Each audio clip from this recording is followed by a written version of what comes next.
Welcome to NRJCA Events and Podcast. You are listening to a talk with Ramesh Thakur, a former UN Assistant Secretary General, Emeritus Professor at the Australian National University, former Senior Research Fellow at the Toda Peace Institute and Fellow of the Australian Institute of International Affairs. This event was recorded in front of a live audience in March 2024 on Minjingbul and Rumbul land in the Northern Rivers of Australia. The NRJCA acknowledges that the sovereignty of local clans and peoples in the Northern Rivers was never ceded and respects their traditional owners, seeks guidance from elders, and works towards a meaningful and caring future. Let me start with what I want to do is just throw out some initial remarks. One, at the moment, pretty much all the discussion internationally tends to be about the Israeli military in Gaza and issues surrounding that. So I'd like to start with a simple statement of fact. The Israeli military would not be in Gaza today but for what happened on 7th October. And the scale, the depraved brutality, the weaponization of sexual violence, the abduction of hostages were at such a shocking level on that day that I think the events of that day shattered forever the repeating cycle of the same pattern that had been there for decades. Attack, retaliate, rinse, repeat. That is gone.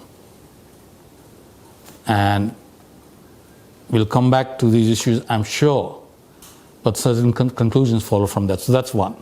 Second, not only was there an existing ceasefire that was broken by one party with an unprecedented level of savagery and brutality, but there was also a series of actions in respect of the hostages that violate core principles of international humanitarian law. Even in armed conflict, you are prohibited. Even if you are not a state actor, you are prohibited from taking civilians as hostage. They did. They made no effort to distinguish soldiers, police officers, men of military age from women, children, elderly people. No effort to separate civilians from military and police officers.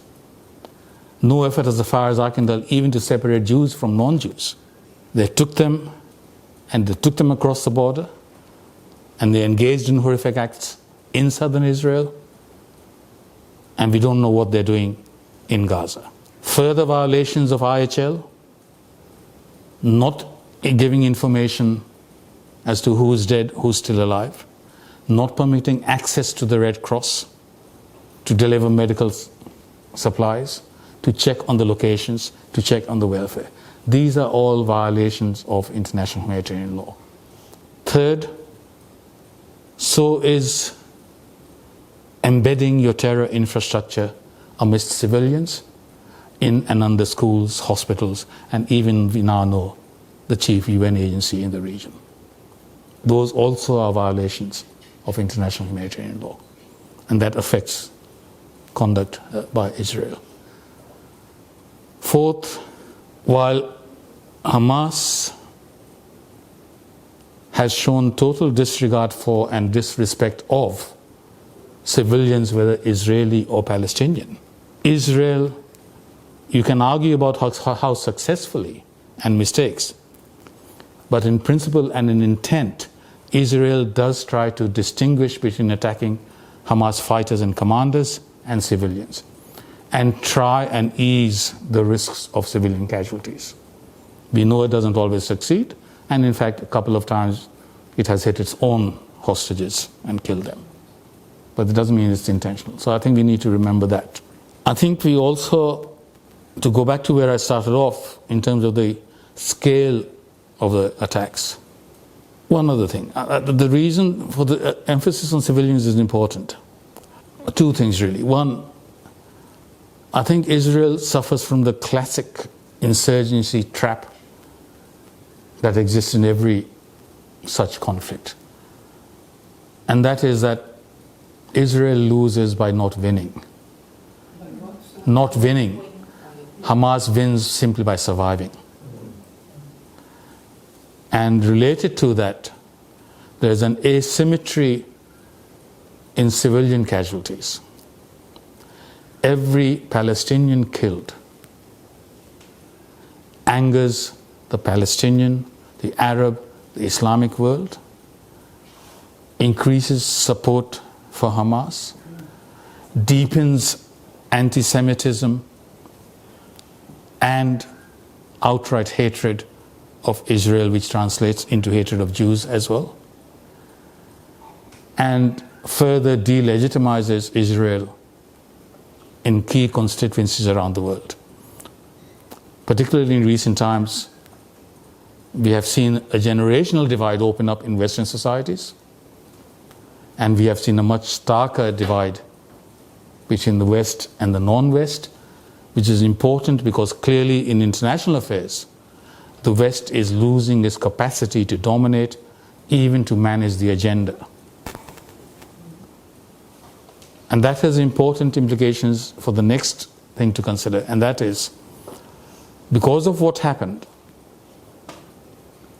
I do not think it is possible for Hamas and Israel to coexist. Now, of course, the civilians, the risk to civilians would end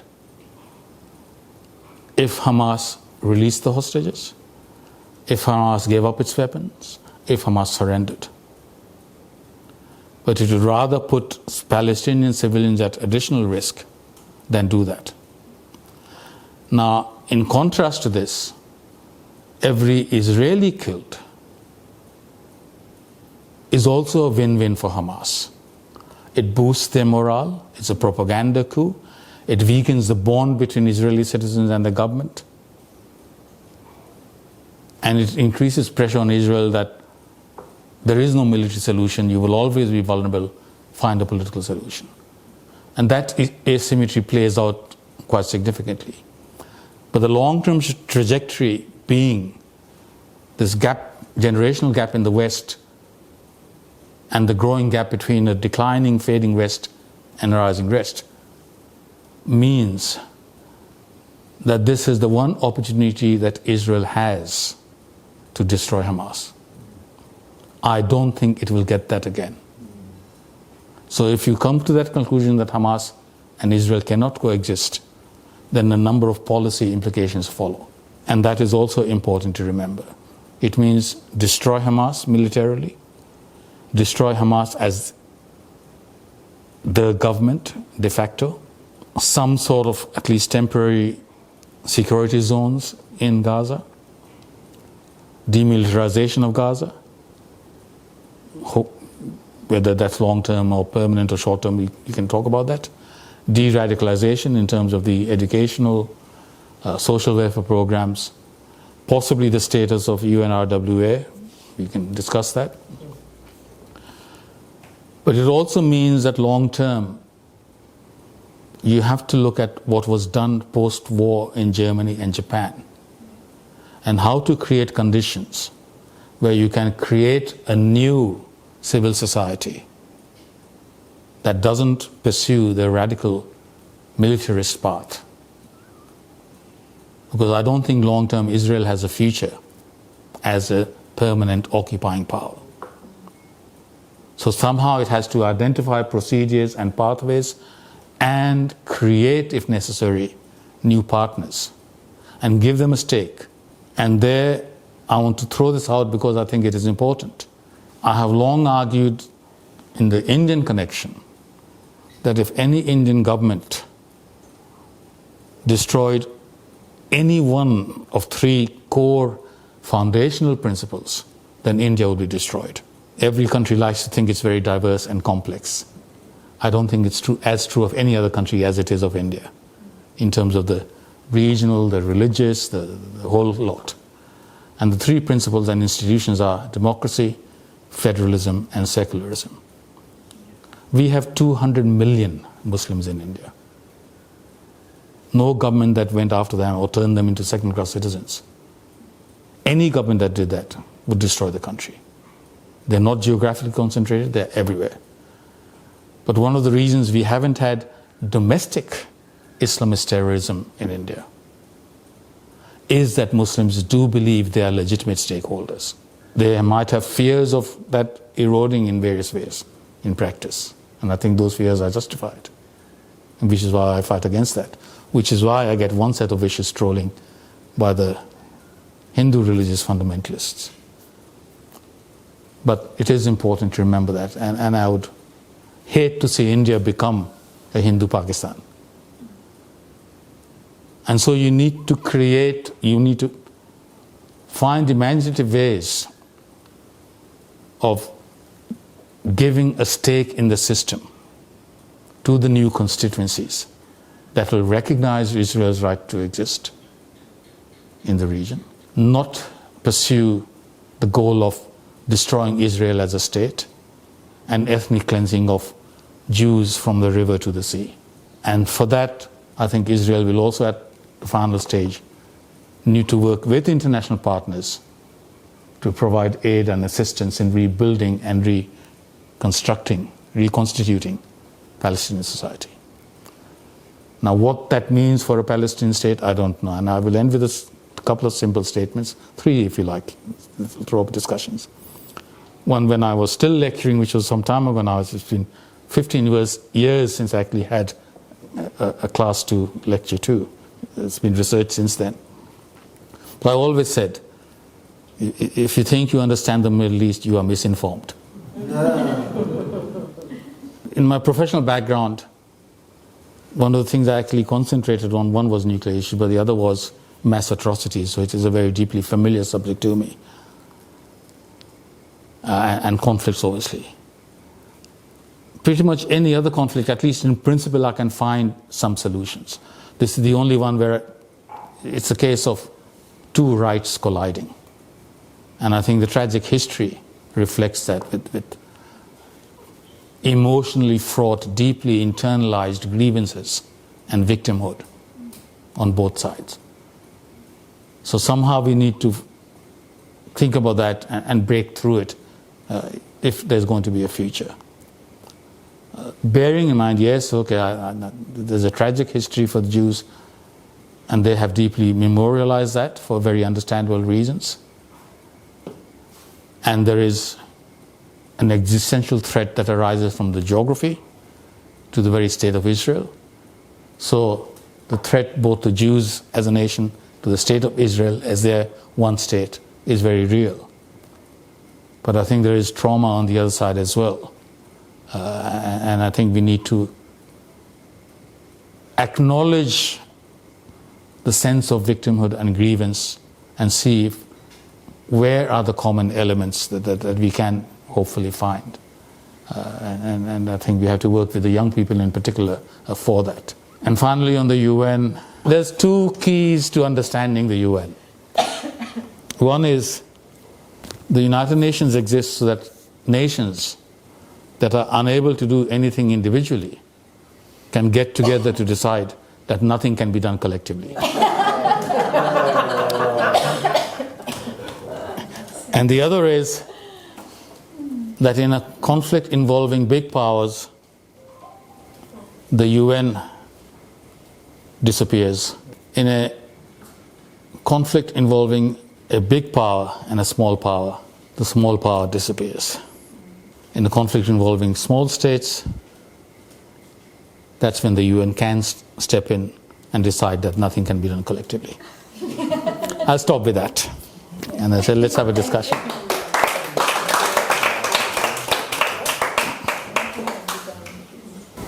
Exactly around the UN today, right now. So the question is 2 parts. Is the UN's voice anti-Semitic? Is the UN anti-Semitic?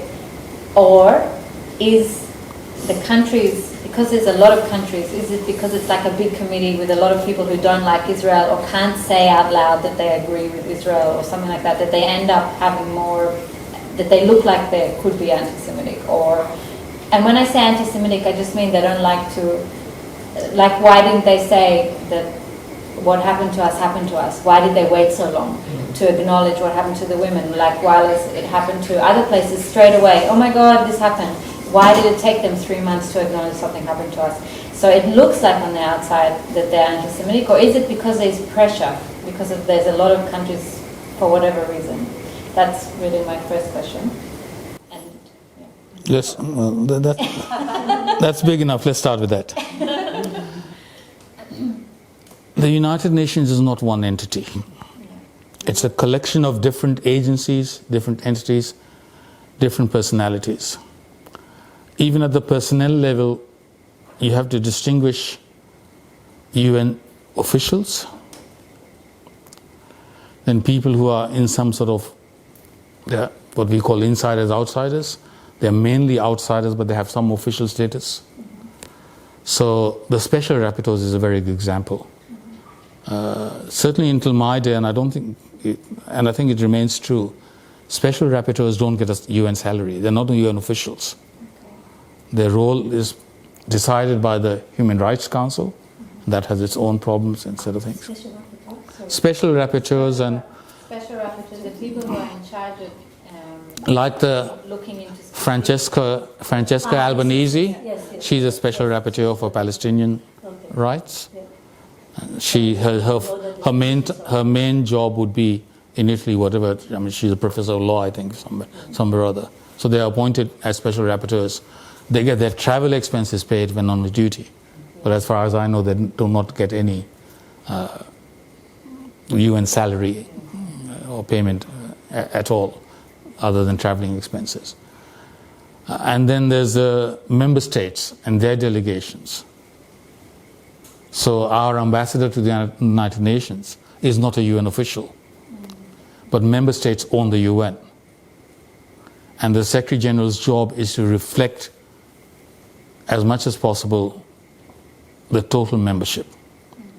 But within the UN system, there is an imbalance of authority and power between the Security Council and in the Security Council, the 5 permanent members, 3 of which are Western, don't forget, and the General Assembly.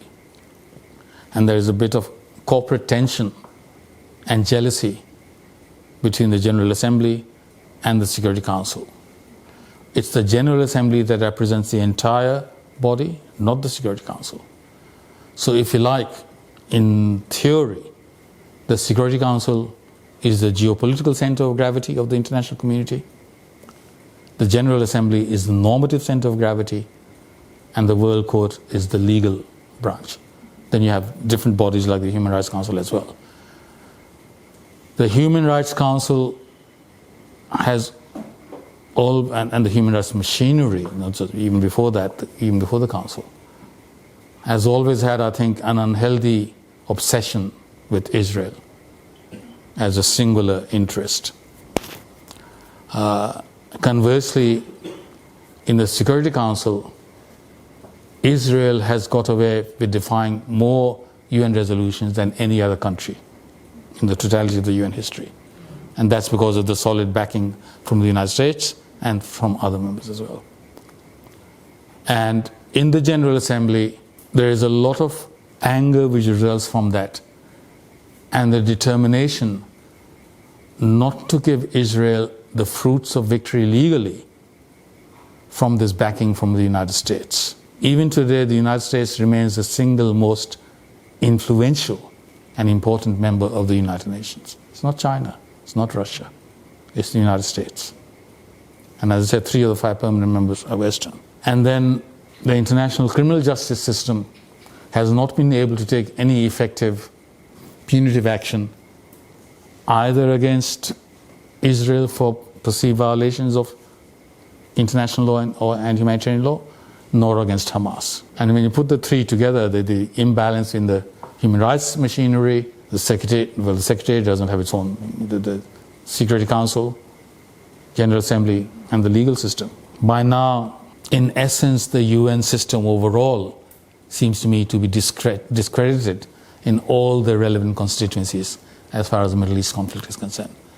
And that makes it very difficult for the United Nations to be a credible player and leader in trying to mediate and resolve, and that is left to others. But remember, the Secretary General is meant to be a secretary, not a general. And the SG has, in principle, as the one voice that speaks for the international community, some moral authority that can be very quickly lost if his statements are seen not to reflect the total membership. But because the Secretary General's appointment and reappointment depends on the Security Council, and therefore the permanent members, all SGs are much more sensitive to what the United States wants than to anyone else. So that also makes it difficult for them, especially on the Middle East, to carry authority in some ways. But as far as the Human Rights, as far as the Human Rights Council or Committee or whatever they're called, they nominated Iran as the as the member, as the head chairman or whatever, and all the rest of the countries there, really big. Who nominated? No, they had a committee. Who nominated? Yeah. Well, it's the UN, No, who does the UN mean in this context? I have no idea how it works. It's the members of the Human Rights Commission, which is countries. The UN officials don't get a vote. So how does that work? Is that any worse? Think of it this way: is that any worse than choosing Tony Blair as a peace envoy for the Middle East? There is no influential country that has not abused the UN system to its partisan pursuits. China has defied the Permanent Court of Arbitration in the award with Philippines.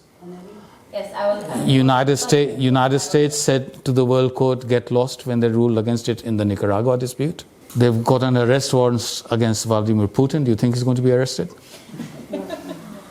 So it's, the real saying about what I was saying about the dispute, the actual saying is, in the conflict between the big powers, the UN disappears.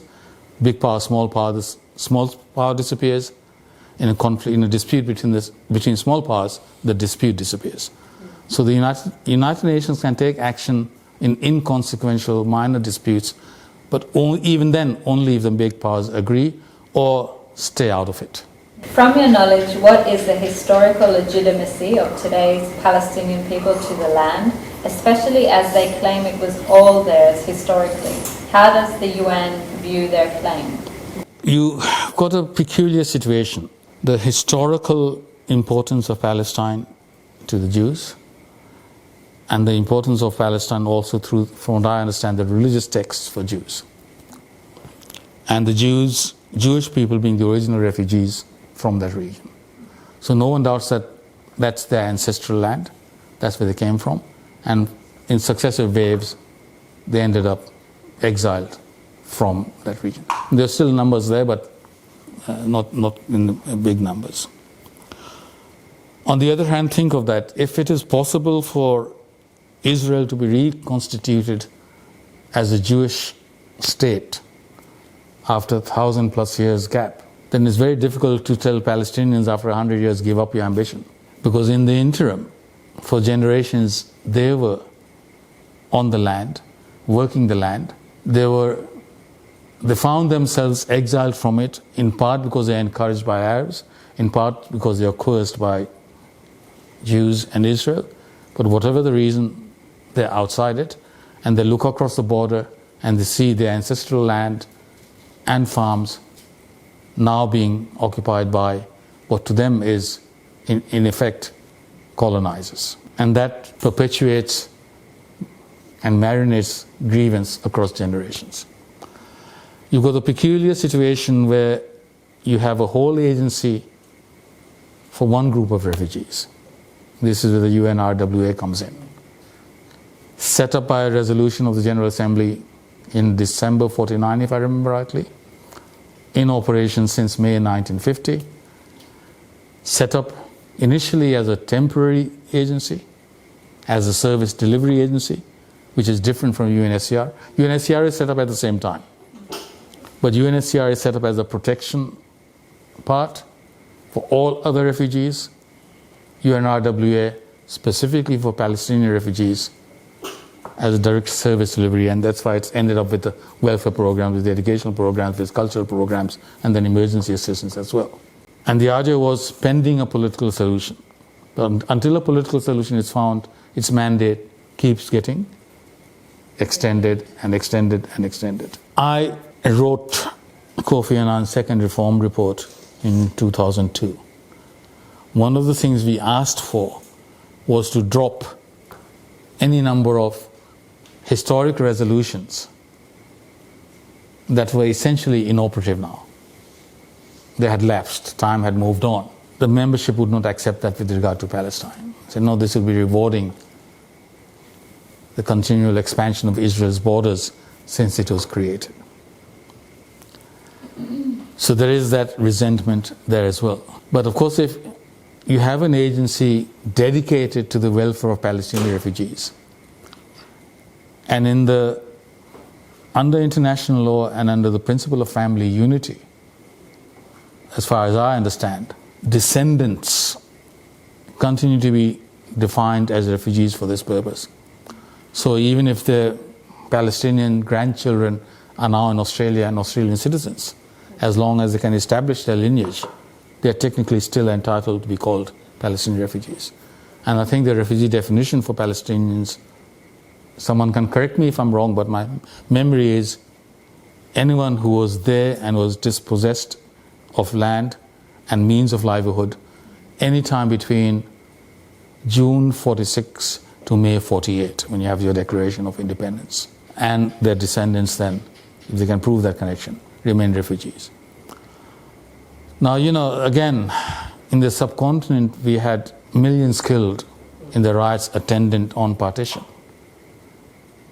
But people moved in huge numbers, resettled, and have moved on. So creation of a permanent refugee camp has been a brilliant way of perpetuating conflict instead of resolving it. But it's there. It is what it is. And that cannot be changed by UNRWA. It can only be changed by the General Assembly. And I've explained why the General Assembly, as well as the bloc voting by the Islamic countries, it is very difficult. It's not going to be on the agenda for the future. So this option, I think, is going to continue. And if the UNRWA is working to serve the Palestinians, it's not surprising that there is a tremendous element of sympathy within its staffing personnel, including who can it recruit to serve there for the Palestinians and the Palestinian cause.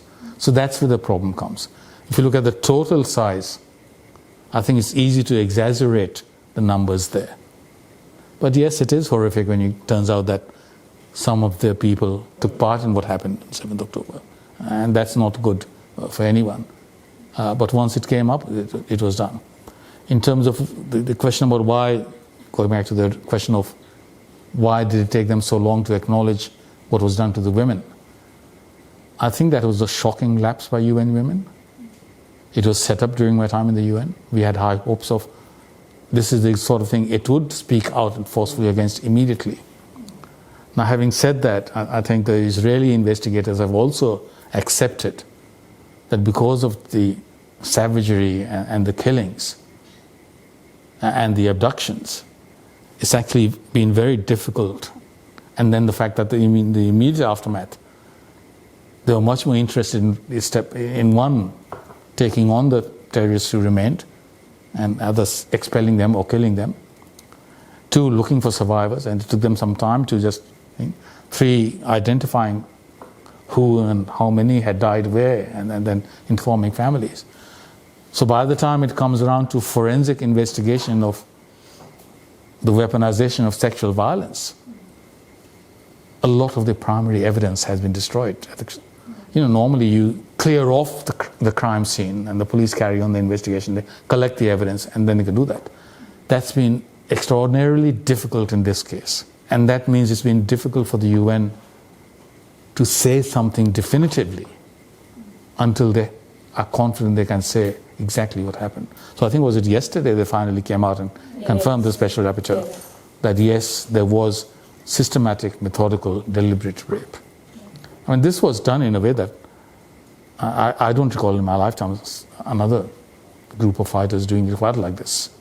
This was one of the primary things they did in terms of what they did, and they were instructed and trained to do all this. Now, it may be that the extent of the success in quotes in what they did caught them by surprise as well.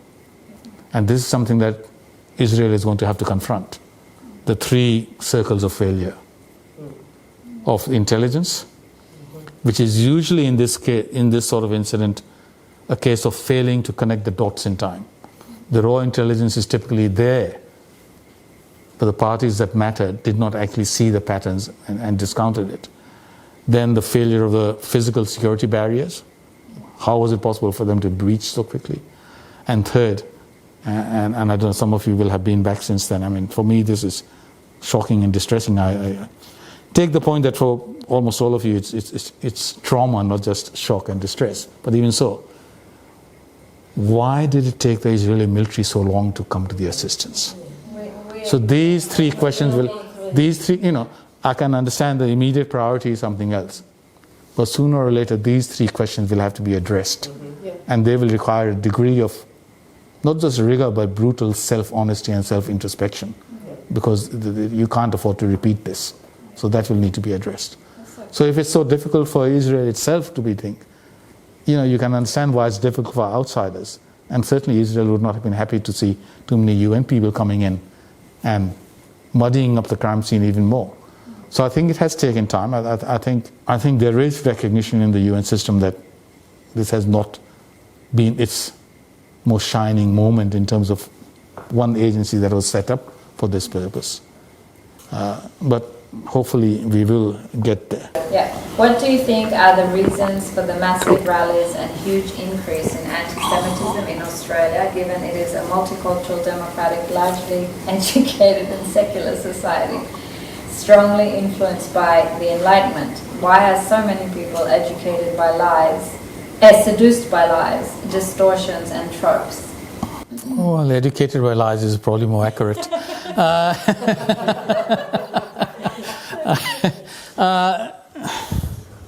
It's a very good question. And the extreme of that is, and we saw it in Melbourne yesterday as well, in terms of queers and LGBTQ for Palestine. I mean, do these people have any idea of the difference between Israel and all its neighbors on this particular issue? And what would happen to them if they tried that? So a lot of it is faddish. This is fashionable. But I think this is symptomatic of a much greater and wider corruption of the entire university education system across the West. And the university sector being corrupted means that it has infected all the key institutions in the rest of society. We in the universities train the school teachers, train the journalists, train the civil servants, train the next generation of politicians, train the judges. And so this ideological distortion has seeped through. And the peak evidence of that was the notorious appearance before the US Congressional Committee of the 3 leading university presidents of Pennsylvania, MIT, and Harvard. And the inability of all 3 of them to answer a simple moral question was symptomatic, as I said, of this corruption more broadly, where we have abandoned faith in empirical sciences, we have abandoned faith in critical thinking, and education has essentially been corrupted into indoctrination, which then seeps through and captures all the key institutions of society. I think too many of us were complacent in the decades in which it happened. Too many of us kept quiet and silent and just assumed it would go away. The madness would end. And therefore it's going to be much more difficult to recapture. But I think we have to. And in that, when I say too many of us, I would include important and influential segments of Jewish society in these countries. I mean, I think like me, from what I understand, Jewish communities in the West have historically been well or being left of center rather than right of center. And we are experiencing that warning that if you feed the crocodiles in the hope it won't eat you, when all the other prey is gone, what's the crocodile going to do? I think this should be, whether it will be is a different issue. There are signs that it is turning out like that in the US and the UK. They're recognizing that, we can't just ignore this. London has been taken over by the protesters. Every Saturday they're out there. And we saw during the COVID time, 2 elderly women just walking down the street having a cup of coffee each and talking companionably, and the cops would arrest them. Yeah. But all these vile chants of genocide and incitement to genocide, we are powerless to do anything. That, I think, is starting to filter through to a lot of people, that we can't go on like this. There's something gone horribly wrong in our societies. And part of that we have never, in any Western country in the last couple of decades, had an open and honest conversation about mass migration and whether every group is equally receptive to integrating into our society and accommodating to our values. And it goes against every liberal tenet and instinct. Start looking at it in terms of different groups, different cultural groups, different religious groups. But then, if we don't do that, this is the price we pay. Between the 2011 and 2021 census in the UK, the Muslim population went up by more than 40%. They are now 6.5%, I think, of the total English, talking of England, not UK, sorry. If this trajectory is repeated over the next 10 years, there'll be over 5 million. Well, because of the birth rate, it's much higher. Birth rate, and where do you think most of the migration is coming from? I mean, 2 million refugees were let into Germany by Angela Merkel. Yes. What was it, 95%? We've learned the lesson that we can't export democracy. What makes us think that we can let in 2 million people and make them democratic? And that too liberal democratic. But we haven't had this conversation. We've been too afraid. And the phrase, just as I think too often in the past, legitimate criticism of Israel was thought to be delegitimized by saying it's anti-Semitism. I think the opposite is happening now. Any criticism you make of Muslim groups or behavior, you are labeled Islamophobic. But of course, phobia doesn't mean you're anti-something. It means you're afraid of something. And I think we have good reasons to fear what is happening with the rise of belligerence and hostility and aggression from some groups. Particularly about Australia. Well, it applies to Australia. We are not yet quite as far gone as the UK and the US, but we are down on the same path. Yeah. And the other thing that happens is, if you get concentration in particular districts of one group, then they begin to sway the election results in particular districts. And any closely fought election, that can tip one party into government and another party out of government. You see what's happened in Rochdale by-election in the UK. Yes. You see the difficulties that this has caused the Labour Party in particular, where they trashed their own parliamentary conventions in order to avoid the dilemma posed for the Labour Party in having to vote on a Gaza ceasefire resolution being tabled by the SNP, I think, the Scottish National Party. You see the same dilemma for the Liberal government of Trudeau in Canada. This is an issue for some members of the party in Parliament in the Labour Party. Not so much for the Liberals so far. But this is something where, again, all of us are going to have to think about it and react in time, rather than just ignore it as a problem that will go away. It's not going away. So at least in Australia, we have the option of seeing what is happening and thinking about, well, do we need to take action now? Or are we going to go down that path? Because I think for the UK, it's very difficult to see how they're going to do anything now. Even if they stop migration today, the fertility rates are quite different. And that will have an effect. So it is an issue, but the first step is to have an open conversation. And the second step is to recognize that if we are going to get anywhere, we have to quarantine people who are already here, unless they act in a way which allows us to take action. But you can't start demonizing everyone who's here and saying there might be terrorists in the future, so we'll expel them. That's not going to work. So again, this is something that a conversation that I think Western societies need to have, but I don't see them actually having it. And it goes back to something else I said about India. I think there are many good things that, it's very difficult for any Westerner to accept that they might actually be able to learn something from India. But India has successfully met the challenge of unity in tremendous diversity and have common frames of reference and understanding and work through these difficult challenges. So obviously situations are different, but how have they done it? What have they done that they got it right? But Pakistan accepted their own state. Well, I'm talking about India domestically. Oh, so not from the... No. Well, there is a reason that effectively India has been the geographical barrier to the spread of Islamism further east. It doesn't exist in the same extent compared to Pakistan, even in Bangladesh. It stops in India. And I'll tell you something else. When Bombay was under attack in 2008, November 2008, I think it was 2008, it may have been 2009. After 7th October, we had the imams exulting in our streets, in public, celebrating. You had groups of Muslims celebrating what had happened before Israel retaliates, so you don't have that excuse.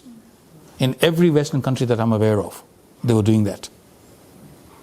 When Bombay was under attack, you didn't have Muslims in India celebrating what was going on. Not then, not later. And that is important. If they had done that, can you imagine the backlash? And from what I understand, you actually have had the similar impact in Israel. What happened on 7th October clarified for a lot of Arab Israelis that they are Israelis first and Muslims and Arabs second. So there's been much more of an internal reconciliation after that. I think what happened in Bombay had the same impact. And in the past, when I've sort of said things against India's policy in Kashmir, the Indians who have, forgetting the trolling and the viciousness from the idiots, the Indians who have engaged with me on that as a serious issue and criticized me have mostly been Muslims from outside Kashmir. Say, you have 13 million or whatever it was at the time Muslims in Kashmir. You have 150 million in the rest of the country. Have you thought through the impact on the rest of Muslims if Kashmir was to be let go? What our status would be? And until they brought it to my attention, I hadn't quite thought of it in those terms. So when in 2020 I was in India at the time, and you had these mass protests in a place called Shaheen Bagh in Delhi. It's a suburb of Delhi. One of the best, politically most effective things the Muslim youth did in India was to drape themselves in the Indian national flag. They said every right we demand is rights as Indian citizens, not as Muslims, under our constitution. And they recited in public the preamble to the constitution. And these are important because it maximized support for them from the rest of India. So I think that's what I'm saying. We have to, yes, we have to be inclusive, but not at the threat of tolerating the destruction of our values and our way of life and our society from the extremists. So I don't care where they come from, the extremists. I would like to deal with them as threats to what we stand for. How can we educate the general public about the conflict? Good luck. We have to try. Yeah. I think let's start with the most pressing demand made on Israel at the moment for an immediate ceasefire. I would go back to that. Was there a ceasefire in existence on 7th October? Yes. What happened?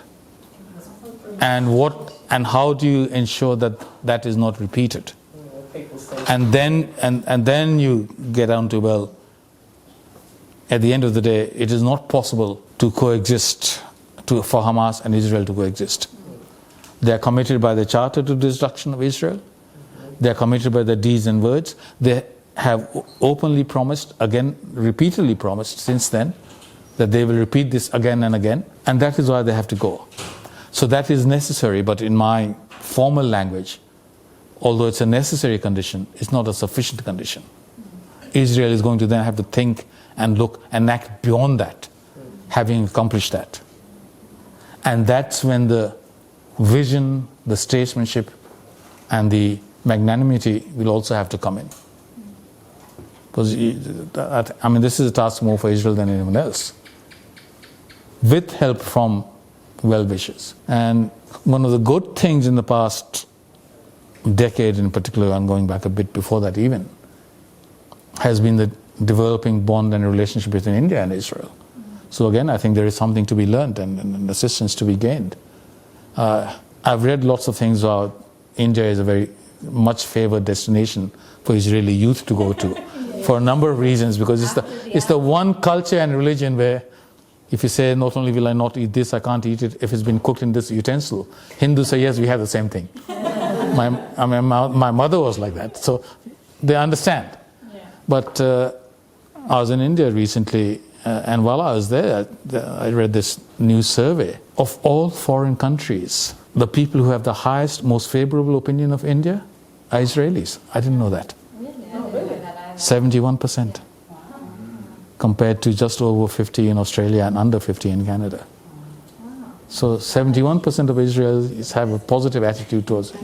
So I think, again, any government is going to have domestic imperatives with 200 million Muslims, and the Muslim factor in this is important. But there hasn't been any restiveness in the development of closer relations. The missiles that struck Pakistan and Pakistan proper, not Kashmir, back in 2021 or whenever it was, the Pulwama strikes, they were Israeli missiles. There's a lot of close intelligence as well as security cooperation between Israel and India. And I think there's a lot of Indian students who go there. So there will be, I think there's scope for much greater exchanges and knowledge sharing, if you like, that I would like to see deepen. I think there's very few downsides, and I think a lot of potential upsides to developing that relationship. They're not that far apart geographically either. I think I'm right in saying that the oldest surviving synagogue outside of the Middle East, to the east from the Middle East, is actually in India, in Cochin. And my one complaint against Israel is, the one time I was in Cochin and I went to the synagogue, it was closed to the general public because the president of Israel was visiting. You were mentioning quite a lot of how well India is able to manage the fact that... I wouldn't say how well, I mean it has met the challenge successfully. Yeah, well it it's still problems, yeah. It is a big amount of the population, I assume around 15 to 20%. Yeah. So, and I was wondering, from your perspective, how do you think that Israel, with its own complexities, can learn from India and maybe create a situation where in-house, but also with Gaza and West Bank, can create a situation where we can coexist in well, that's, yeah, see, because I can understand how it works in India, I cannot see how it can work with... We already have in Israel. In Israel. Yeah, see, Yes. India doesn't have a problem that's the equivalent of the West Bank and the Gaza Strip. Yeah. That's right. I mean, there's a reason these are referred to as occupied territories. Yeah. And that has legal implications as well. Because one of those is that people under occupation have the right of resistance, including armed resistance, but not against civilians. So India doesn't have that. And having defeated Pakistan in 71 with the creation of Bangladesh, Indian army pulled out, and in due course the prisoners of war were also released. So if it was the closest India has come to a de facto occupation equivalent, in fact, has been in Kashmir, which is why Kashmir has been a particularly difficult problem for India to handle. But contrary to the international repercussions, I think on this one, the Modi government was actually right to get rid of what was meant as a temporary status, special status for Kashmir, and integrate it into the Indian Union more formally and make it like any other state. And that will go on as well. But I think it would be helpful for Israeli officials, political leaders, and social scientists to study Indian society and adapt lessons to their circumstances. For the Gaza Strip and the West Bank, I think a much more relevant examples to study would be Germany and Japan after the war. Because the most challenging thing would be de-radicalization agenda. That will require wholesale reform of the education sector, of the social welfare programs, and a look at the religious sector as well. Now, we talk about Pakistan. One of the reasons education in the madrasas is popular in Pakistan is you actually get education there. You have competent teachers. Teachers turn up in the government schools. There's absentee teachers and all sorts of corruption and nepotism and stuff like that. And again, when Hamas won the elections in 2006, from all my understanding, the most attractive feature then for them was that they actually offered elements of competence and honesty and absence of corruption. It's why the Taliban were initially popular in Afghanistan as well. So Hamas, you have the terror infrastructure. With the Palestinian Authority, you have the corruption. And I disagree with the Western emphasis on making the Palestinian Authority the government, because maybe I'm wrong, but I don't see much evidence that if they are the solution, we are in trouble. So what would your solution be for the West? You have to recreate it. You have to create that. That's what I'm saying. What did we do in Germany and Japan? How did we succeed in making them see the horrors of the path they had gone down and the evil of the path that they had gone down? And how do we instill in them the new... Who's in charge of these programs between Japan? Who did that? It was the occupying powers. It was the occupying powers. Occupying part. Powers. The powers that were The allies in power. Yeah. The United States in Japan, the allies in Germany. So they were all involved. Yeah, no. So it will have to be done by Israel in partnership with some local Arab partners and with the Western countries. Yeah, that was the Oslo, like it's tried in Oslo, like there has been tries again and again. That's No, it has. well, it was a beginning stages. It's like needs to be done by stages. Yeah, like to create the whole idea of the Oslo is to see how we can create. But that wasn't the de-radicalization agenda by taking over functions of administration. Yeah. See, from what I understand, from what Netanyahu is proposing at the moment, the thing he announced and took to cabinet and got approval at the end of last month, the Hamas the day after, is you hand over functions of administration to Palestinian officials who have not been part of the terror infrastructure and network. But you work with... Look, you're one thing very much in support of, or in favor of that, in support of that. Why do none of the surrounding countries want to accept refugees themselves, Exactly. because they don't want the radicals in their midst. So there is a shared common interest in de-radicalization, born of self-interest. As well. Yeah, so it's in their interest. And it is certainly in the interest of the Western countries to support that. And financial assistance from Japan as well. So I think what I don't know sitting in Australia is how much of the American pressure that we see in public is meant for public and domestic consumption, particularly in presidential election year. And whether behind the scenes you're saying just, don't get too excited by what we are saying. It's not serious. And how much is serious? I don't know. Yeah. But if I was in positions of influence in key Western governments, that is a message I would say to Israel and to the Arab countries. Let's not forget the Abraham Accords. Let's not forget the normalization that was in train. And one of the objectives of the Hamas attacks would have been to disrupt that. But I would say to them, look, we understand you have to say things in public to appease your own people. That's fine. But don't go beyond that. And in return, when Hamas is taken care of, we will work together to find a permanent, peaceful solution with you and work together on the de-radicalization agenda. And we know that that is in your interest as well. Now, it may be they're doing that. I don't know. I'm just saying that that's what I would be looking at doing. No, and I heard like Helen Muir was talking about it, proposing all these ideas. Yeah. I heard Yeah, but how much they are talking behind the scenes with other governments, I don't know. Yeah.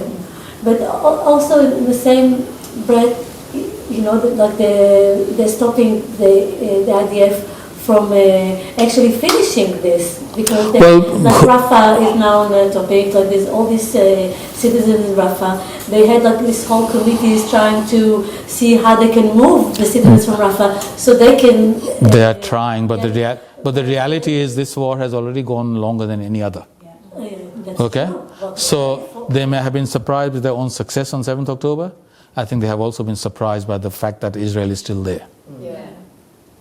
So you're saying that things are happening even though... I'm just saying I don't go by what you read, what they're saying in public. I hope that this is the real agenda, but one of the prices we pay of democracy is democratic compulsions. So it's I don't know. It's election year, I don't take things that are said. It's election month next month and May in India. So I don't take things that people say seriously in that context. So Israel should occupy Gaza for now until... Well, it said it will. The statement of Netanyahu is very clear. We are going to establish a security zone along the border, on their side of the border. We are going to work with Egypt to control the immigration from there, to entry from there. We are going to, they have reimposed a comprehensive blockade by air, sea and land that they had since 2005, or had since 2007, but not at a comprehensive level. They're taking charge of the networks and communications. So that's already there. And they've said we are going to gradually give charge of functions of administration to Palestinians, provided they have not been involved in these terrorist activities. And they have committed to a de-radicalization. If you look at his statements, I think you can break it down into short-term, medium-term, long-term. So long-term, what they're rejecting is unilateral recognition of a Palestinian state. A unilateral recognition of a Palestinian state. That has to come only through direct negotiations without preconditions between the parties. That's fine. It may be that the two-state solution is now a luxury belief. I don't know. But if the Western countries and the rest of the international community are serious about the Palestinian Authority being the government, then I think that's going to be much more difficult for Israel and the Palestinians than a comprehensive root and branch reform of the system of governance. But at the end of the day, though, you are not going to get any durable solution if, as an occupying power, you impose a puppet regime. Israel cannot permanently continue as a colonial overlord de facto. That's not going to happen. I also think Israel doesn't really want that, but they don't. They all like What's the option? like why would Well, you can do it as a temporary thing, transient, not even temporary, transient. The question really is like, it's about the defunding or permanently defunding UNRWA over time. This president thinks that that's what needs to happen and simultaneously replaced. But given the UN are unlikely to comply, how do you envisage this occurring?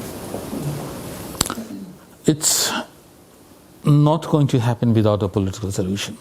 Okay. I mean, now there's a vested interest in the agency as an agency. It's after X years, what is it, from 1950 to 2024, 74 years. It's got a whole set of accumulated vested interests around it. Yeah. But if you have a political solution, it's still extension every year or every few years, whatever the mandate is extended by. And that until then is one way or the other, there's going to be an international relief and service provider. Yeah. I think it's going to be difficult for Israel to accept that, so maybe they'll demand that it be replaced. But that's still attacking the symptoms, in my view. Yeah. The underlying problem is this element of a population that feels it was forcibly dispossessed and is not accepted anywhere else and needs to have some sort of closure to it. Is there a way to live in peace with Palestinians?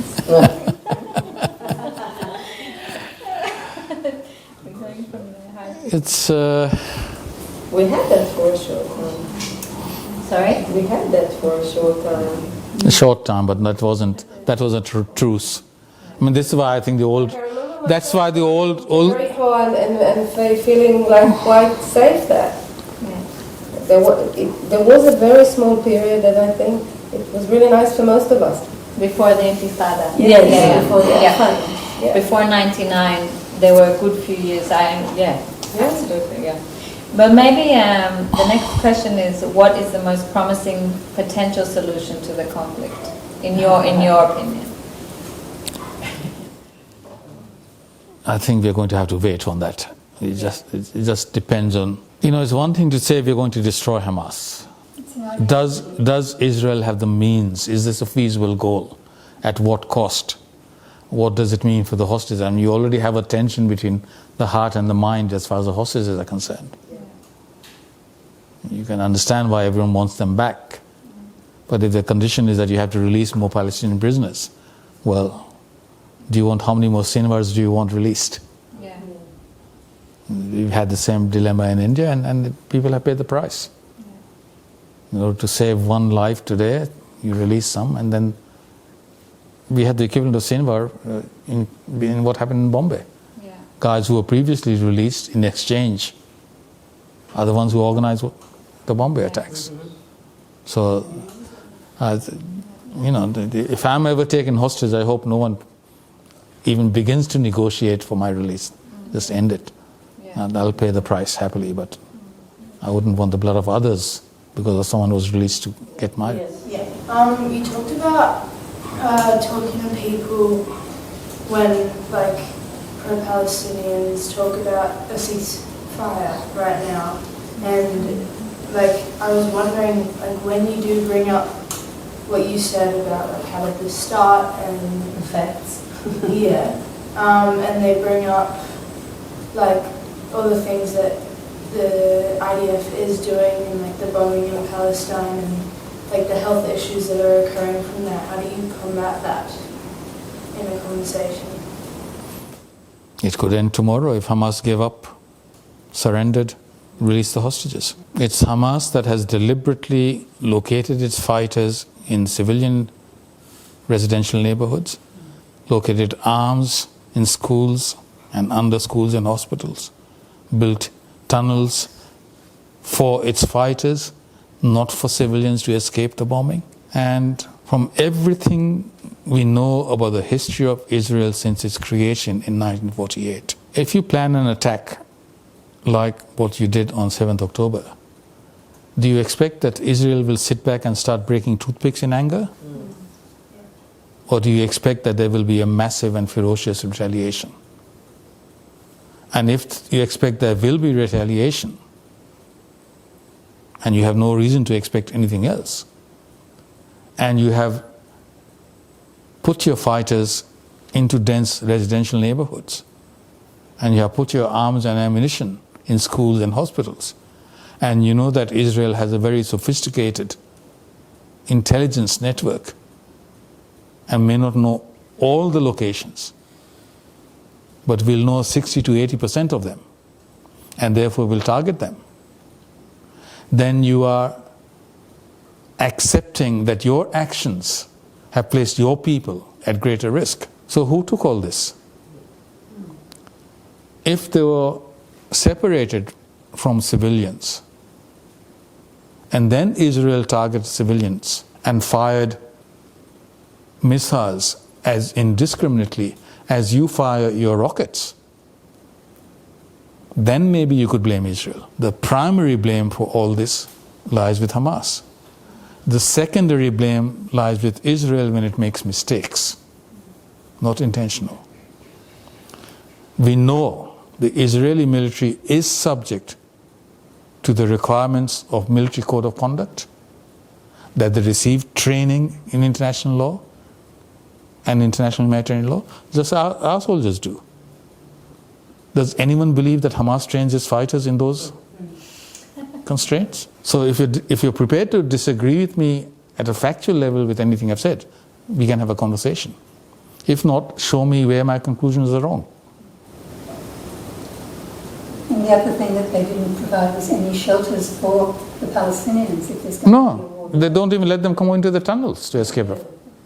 I think that most of the time you can't continue to this level of what you said because with people, because they, as soon as you start explaining it, like you did, they say, oh, but Israel suppressed the Palestinian peace.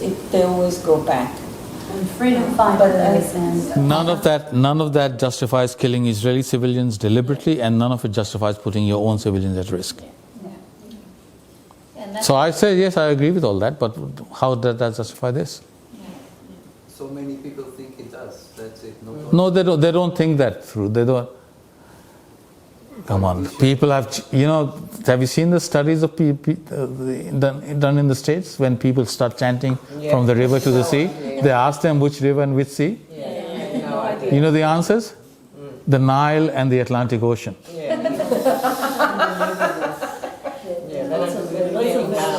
I mean, they have no idea.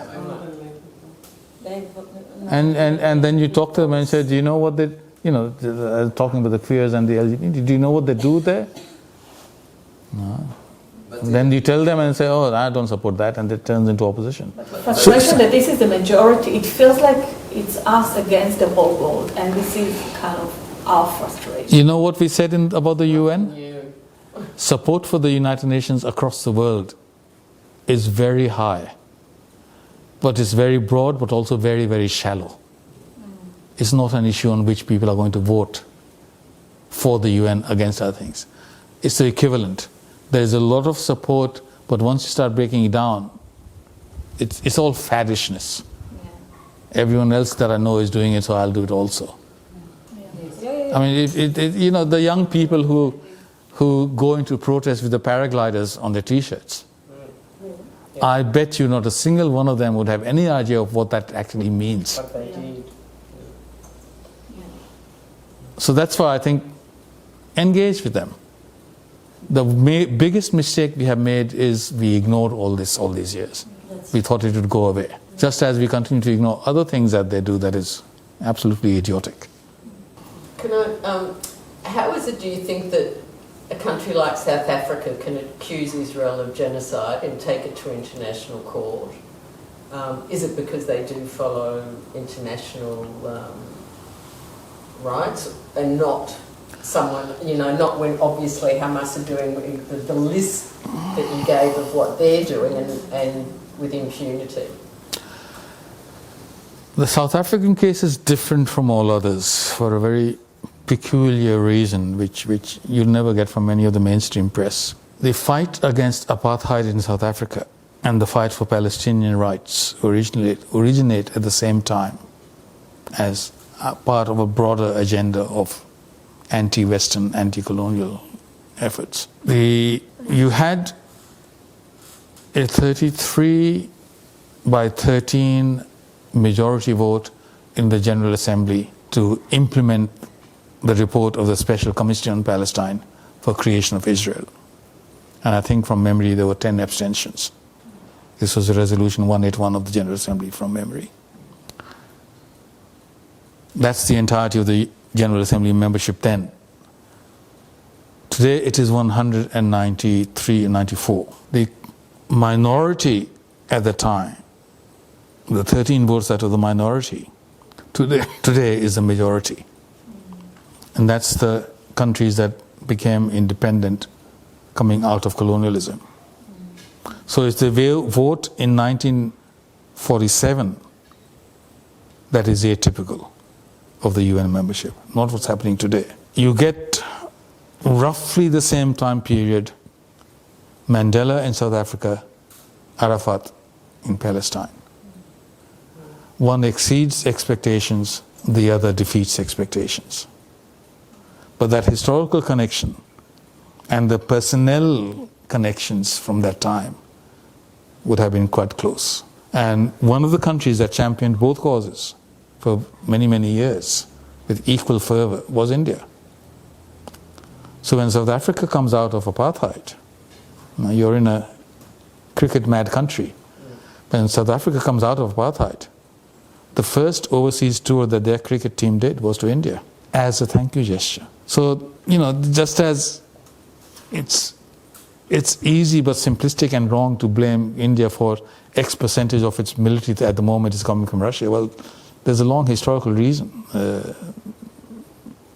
trajectory behind that. If India had armed and supported the direct enemy of the United States, the way the United States built up the Pakistan military, India would have been destroyed by the US military by now. But then they expect India to forget all that and just change overnight. It doesn't work like that. So there are big reasons for that.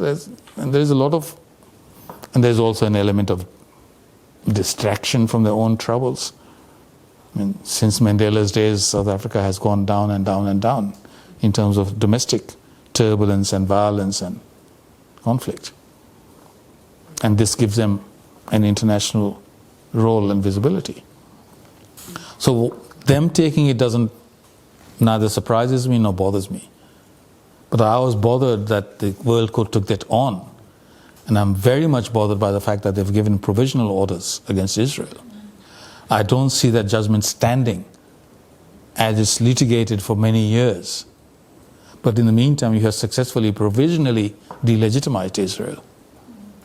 It's a case of, yes, we support your right to self-defense against armed attack in theory, but not in practice. And domestically, I don't want our courts to be infected by political reasoning on either side. I think that's bad.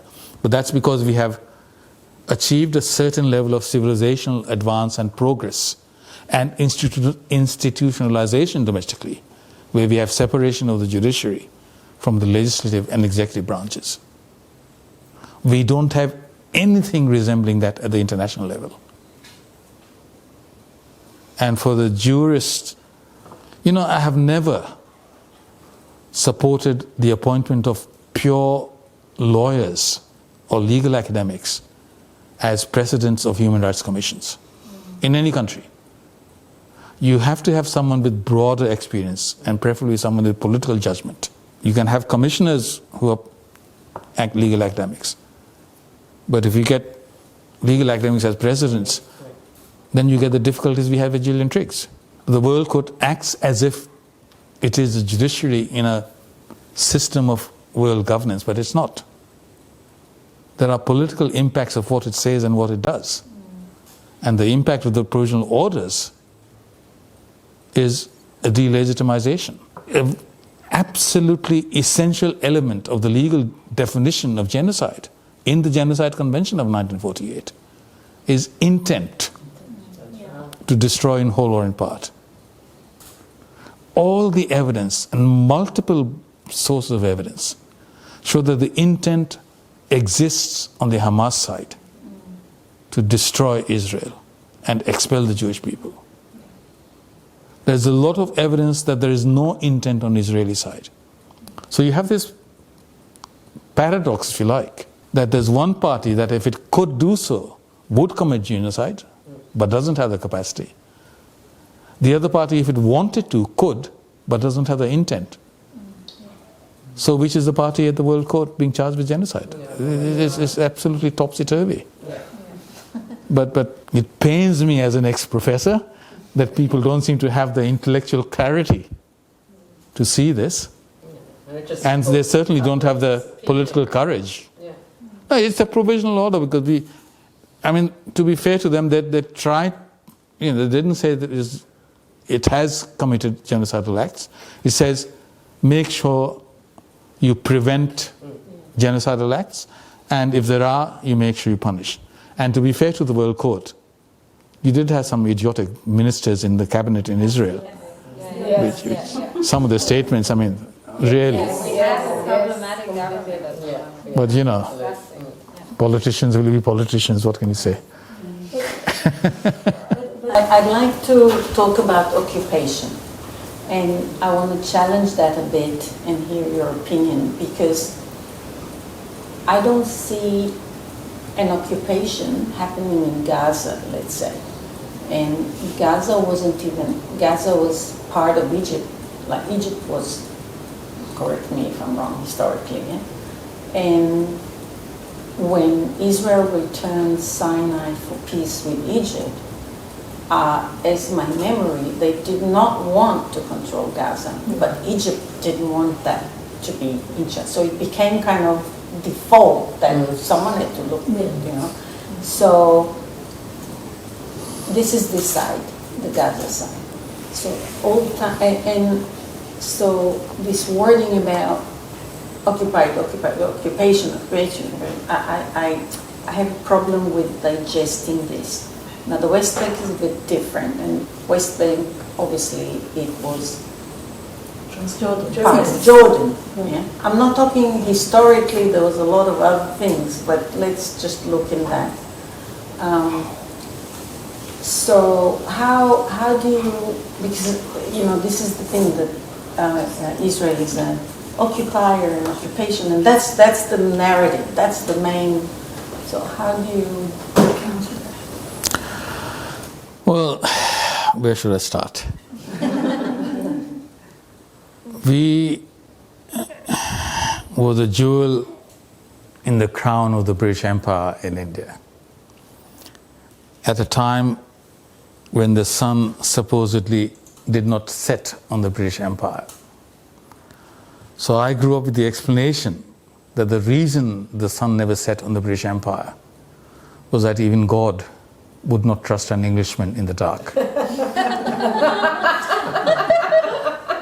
Now, the British made certain promises, most particularly in the Balfour Declaration, that was internally not just inconsistent but outright contradictory.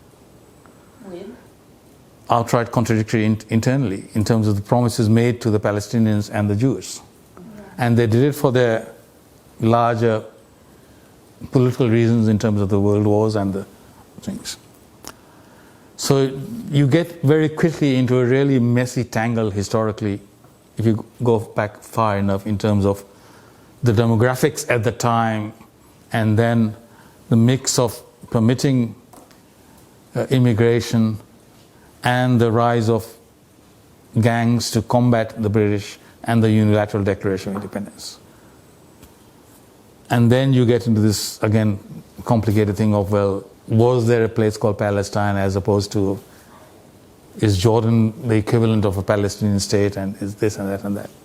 Whatever, that we just get lost in the weeds if you go into that route. After 67, for whatever reason, Israel becomes de facto the occupying power in these strips, and therefore has certain responsibilities and certain rights legally as an occupying power, but that's when it begins to be called occupying territory. It withdraws in 2005, but it retains control over some air, land and sea. Well, Israel over the Gaza Strip and as well as West Bank. But Egypt was the actual owner, so it wasn't occupying. But that is why it continues to be called Palestine occupied territories. Then in 2005 it withdraws, and you have the elections in 2006. Hamas wins and then destroys all its opponents. But those controls remain. And that's why Israel goes and raids that boat carrying supplies and stuff. Those are the actions of an occupying power. So that's, like genocide, it's actually a very precise legal term. And those definitions are satisfied. Now it is much more openly there, and it's saying these are things we will do. Those again are the actions of an occupying power. You have this strange situation where you can have de facto occupations today without the full-fledged colonization that the British had in India, which gave them certain rights but also certain responsibilities. So there are legal terms, they have certain consequences, but to me the overall thing is much more important, that is much more important, is the politics of it all, because it's ultimately political negotiations and political judgment calls by all the key actors, locally, regionally and internationally, that's going to determine the interplay and come up with some solution. If you look at pretty much all Western democratic countries, how many do you know of today that have the will and the capacity to think strategic and think long term? It seems to be a worldwide defect. We don't even look to the next No, we don't even look to the next election. We now look just to the next news cycle and social media. I mean, if you look at the vote on The Voice domestically, if you look at the media, it should have been a 90% yes vote. They are not representative of actual opinion, but it's an echo chamber, and there's been a decline in the extensiveness of the coverage and network and presence in the field, and the quality also of journalism, and the corporatization of media, and the collusion between, we would get distracted, but I did not expect to see in my lifetime the scenes we saw on the streets of Sydney and Melbourne and elsewhere in the last 3-4 years. I did not think it would be possible to see that. So even in old age you get surprised. Yeah. Very scary for us. So it's that's what I'm saying. I think we need to look at our own fundamentals and see where we've gone wrong and how we reconstitute so that we never have these assaults on basic liberties and rights that we had taken for granted, where all the institutions let us down. I think that I had a discussion with my own daughter about all the human rights, and I said, like, at least from my perspective, we always had this discussion about like Black men, life matters, and LGBTQI's rights, and like the First Nations rights, and everyone's right. And I feel that now it's kind of, we need to fight for our own rights. And it's kind of, and no one, and kind of me too, unless you're a Jew. Exactly. So I find it very challenging. Yeah, it is. Yeah. Like on that note, like within Australia, and like part of we formed this association, and part of what we're contemplating is how do we reach and have somewhat influence over the local MPs who actually have some power and I don't know, they have influence over the area, but they're also caught up in the media storm, but not that it necessarily reflects like the majority of what people are thinking. Engage with them. Don't just sound off to one another. Engage with them. Write letters, lobby them, go to the electorate office. We are still in the fortunate position that relative to most countries, our political process is still more accessible to the public than most. Take advantage of that. If necessary, form your own groups as lobby groups. If the other side can create 200 accounts and pretend that the same person sending messages from 200 is actually 200 people, do the same. I've always believed that if you're going to fight, it's the other side that should complain about unfairness, not you. Let them complain that you're cheating. Come on, talking to a tennis player, so I get you. Well, I'll finish with this, not as a comment, but I was speaking once to an Indian general, and something had happened. There was yet another cross-border terrorist attack, and the Prime Minister or the Minister of Home Affairs, sort of said, "We are going to raise this issue at the United Nations." And he said, "I was shaving at the time and I really cut myself." I said, what sort of idiotic response is this?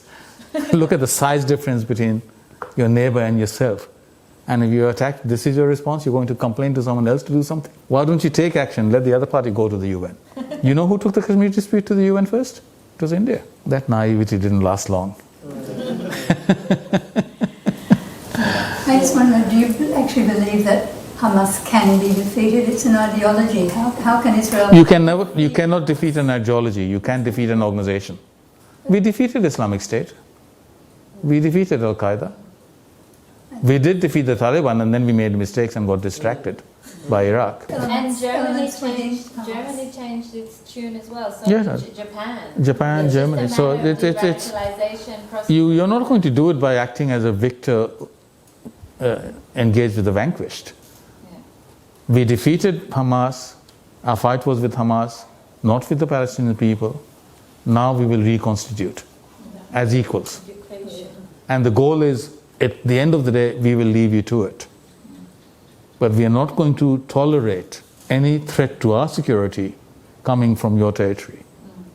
We don't forget that. You make sure you don't forget that. Yeah. So, going back to the 2021 strikes in Pakistan, that's the first time any Indian government actually took the fight into Pakistan proper, not disputed Kashmir. They haven't done it since. Yeah, but that's a different country. Hamas is not a country. Well, no. No, but it is an effective government. You can't get rid of them. Yeah. And as I said, don't go in for prisoner exchange with the terrorists. You should not have people in your prisons who are not terrorists. And if they are hardcore terrorists that you have in prison for a long time, don't exchange them for release of hostages. Because you just pay a higher price down the line. That lesson should have been learned. And I forget who it was, but one of the hostages actually did write a letter to this effect. I don't remember which one. It was a young man too, and he is dead, if I remember rightly. But he wrote, I don't want to be released under those terms. It's a hard and harsh conclusion, but I think it's the right one. So yes, you can defeat Hamas. You can't kill off the 30,000 fighters. I think they claim they have killed off the 10,000. You can get rid of the commanders and leaders. I think individually Israel is right to hunt them down wherever they are located in the world. Let them realize that there is absolutely no place in the world that is safe for them. But everyone else, we will work with you. Our quarrel is not with you. And we are not going to give in to internal political pressures either from extremists within Israel. We will recognize that. That will have to be part of that equation. So if you don't do that, you're not going to succeed. Yeah, 100%. What do you think about the claim that there aren't any innocent people? I don't accept that. So if that is true, then we are wasting our time talking. Yeah, no, because one of the claims were that, especially from the hostages that came back or the ones that were in, that there were thousands of Palestinians in the street that beat them. I don't know, like they were, or everyone were, like they were surrounded by everyone. We had that, but but again, we don't know how representative that is.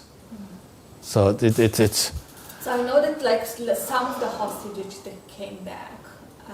So again, this and again soldiers that were in houses and like found all kind of games of like even for 2 years old. Yeah, but you know, I've grown up with the same things said by Indians about Pakistanis. I've been to Pakistan. You know what?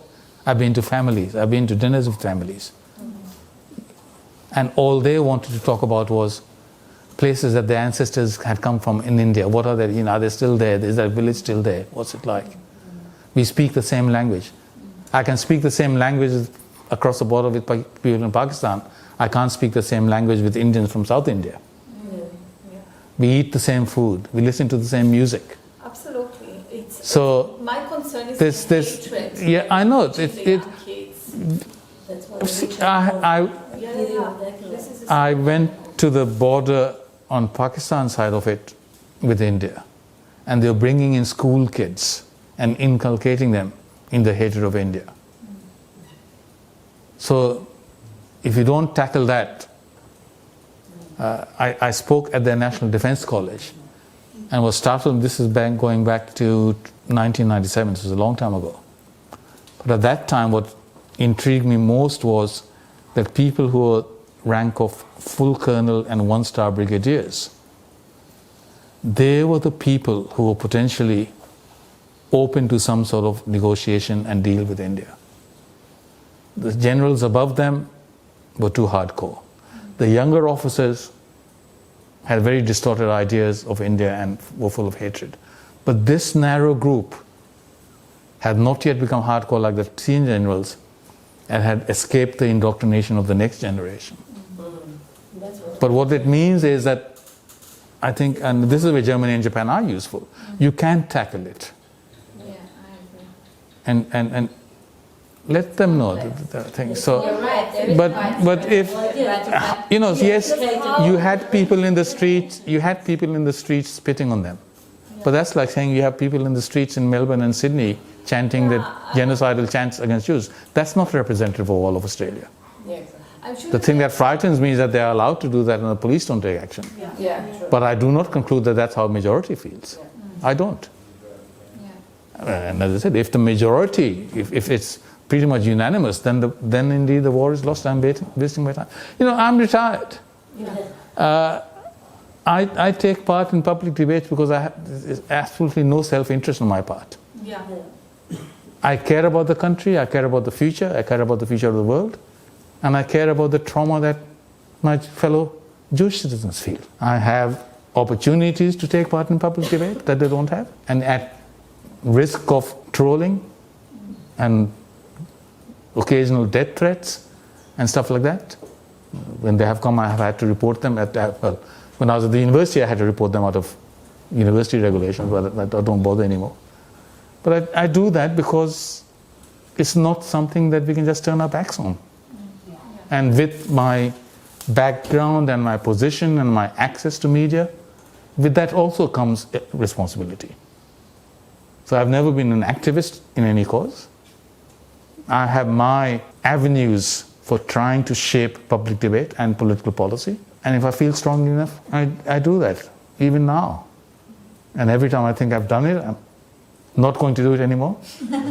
But more than the vicious trolls, I keep doing it because I get some very touching, poignant letters of thanks. The number of...